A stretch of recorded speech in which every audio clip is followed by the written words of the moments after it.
एक ही x factor है इस चुनाव का, वो है प्रशांत किशोर। और मैं आपको बता रहा हूं, जितना मैं, जो मेरे दोस्त हैं जो बिहार से हैं, उनकी अगर मैं ट्विटर की टाइमलाइन रीड करूं या उनका फेसबुक पोस्ट मैं रीड करूं, वो सब लोग they are quite liking him, कि भाई इस यहां पर क्या बात होती है बिहार के अंदर, अगड़ा पिछड़ा हिंदू मुस्लिम, वो आके बात कर रहे हैं कि हाँ भाई जॉब्स नहीं है। सबसे पहले अगर कोई वर्ड पलायन अगर किसी ने अगर इस पूरे इलेक्शन को दिया, उसका नाम प्रशांत किशोर है। पलायन जो हुआ है, प्रशांत किशोर की हम लोग बात कर रहे थे, पहली पार्टी मतलब कि जिसने 51 सीट्स बिग चंक का ऐलान कर दिया, प्रशांत किशोर ने ऐलान कर दिया। और प्रशांत किशोर ने इस पे क्लैरिटी रखी कि हम सारी सीटें लड़ेंगे, चिराग आए ये वो कुछ नहीं, ठीक है।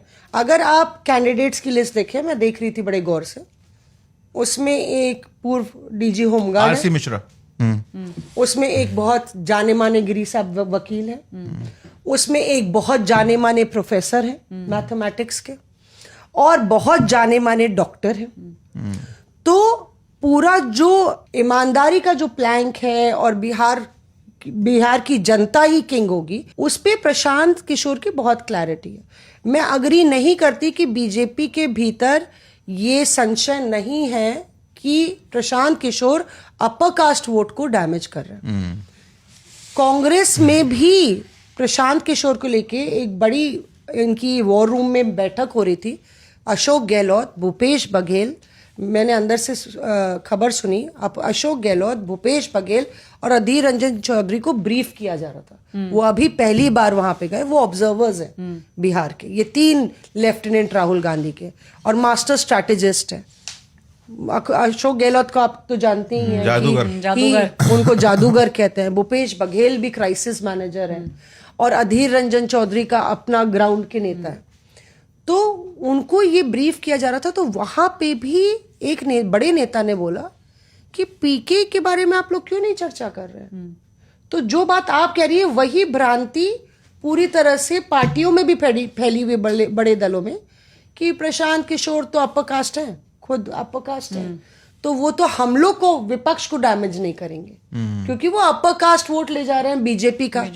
बीजेपी सोच रही कि प्रशांत किशोर का प्लैंक ही अलग है, वो उनको डैमेज नहीं करेंगे।